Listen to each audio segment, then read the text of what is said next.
अरे आप लोग कौन हैं? पहले तुम बताओ कि तुम कौन हो। तुम पृथ्वी लोक से आए हो ना?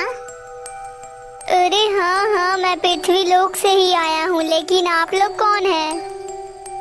हम दोनों इस राज्य के सैनिक हैं। अब चलो हमारे महाराज के पास चलो तुम।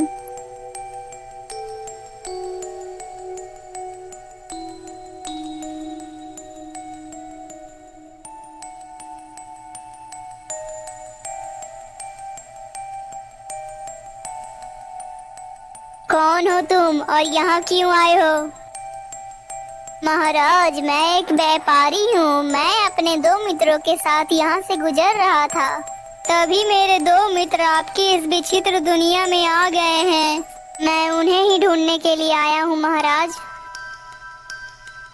अरे हाँ हाँ, तुम्हारे दो मित्र हमारे पास बंदी हैं, लेकिन वो दोनों दिल के बहुत ही ज्यादा दुष्ट और लालची हैं। यहाँ तुम अपनी मर्जी से आ तो सकते हो, लेकिन अपनी मर्जी से जा नहीं सकते हो। जब तक तुम लोग उस शराब से मुझे मुक्त नहीं करा सकते, तब तक तुम लोग में से कोई भी यहाँ से नहीं जाएगा।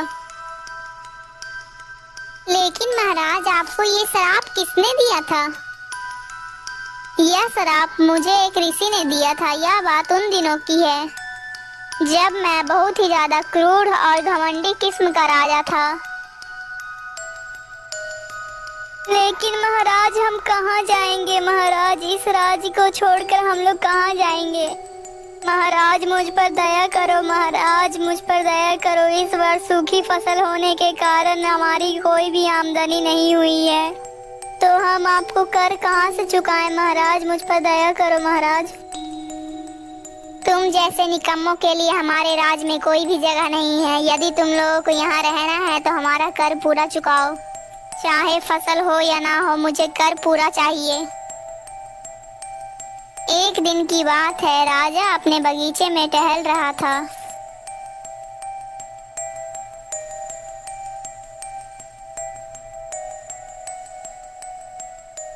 अरे, ये फल मुझे किसने मारा है? किसकी इतनी हिम्मत हो गई कि वो मुझे फल मारे, और वो पर भी झूठा फल फेंक कर मारा? अच्छा, तो तू एक बदमाश बंदर है, तेरी इतनी हिम्मत? रुक, मैं अभी तुझे मजा चखाता हूँ। फिर राजा अपने धनुष से बंदर पे वार करने लगता है, तो बंदर इधर उधर उछल उछल कर अपने एक जंगल में चला जाता है और वो जाकर एक वृक्ष पर बैठ जाता है। उसी वृक्ष के नीचे एक साधु अपनी तपस्या में लीन था। तभी राजा ने अपने तीर से उस बंदर पर वार कर दिया, तो बंदर घायल होकर जमीन पर गिर जाता है। अरे, ये कैसा शोर है? ये तो एक बंदर है, लेकिन इसे तो किसी ने घायल कर दिया है। इसे मैंने ही घायल किया है। ये मेरे ही बगीचे में घुसकर मुझे ही झूठा फल फेंक कर मार रहा था, इसलिए मैंने इस दुष्ट को इसे मारा है। अरे राजा, लेकिन ये तो एक बानर है और बानर का स्वभाव ऐसा ही होता है। तुम्हें इसे नहीं मारना चाहिए था। तुमने इसे मारकर बहुत बड़ा पाप कर दिया है। अच्छा, तो एक मामूली सा साधु मुझे ज्ञान देगा कि क्या अच्छा है और क्या बुरा है? यहाँ से चले जाओ साधु, नहीं तो तुम्हारा भी हाल इसी बंदर की तरह हो जाएगा। अरे मूर्ख राजा, तू तो बहुत ही ज्यादा अहंकारी है। तुमने इस मासूम को मारकर भी तुझे कोई आभास नहीं? मैं तुझे श्राप देता हूँ कि तू जिस अहंकारी मुंह से अपना ये कटु वचन बोल रहा है, तेरा यह मुंह बानर जैसा हो जाएगा और तू और तेरा राज एक विचित्र दुनिया में खो जाएगा। क्षमा कर दीजिए गुरुजी, क्षमा कर दीजिए। मुझसे बहुत बड़ी भूल हो गई गुरुजी, मुझे क्षमा कर दीजिए। मैं राजा बनकर बहुत ही ज्यादा अहंकारी और बहुत ही ज्यादा क्रूर हो गया था, परंतु आप मुझे माफ कर दीजिए। मुझे मेरी भूल का आभास हो गया है। मुझे इस बानर वाले मुख से आजाद कर दीजिए बाबा। अब मैं कोई भी पाप नहीं करूँगा। हे अभिमानी राजा, मैं तुमसे ये शराब वापस नहीं ले सकता, लेकिन जिस दिन कोई पृथ्वी लोक का आदमी, नेक दिल और बहुत ही साफ दिल का इंसान तुझे आकर तेरी विचित्र दुनिया में तुझे स्पर्श करेगा, तब तेरा यह शराब टूट जाएगा और तू पहले जैसा अपने वास्तविक रूप में आ जाएगा।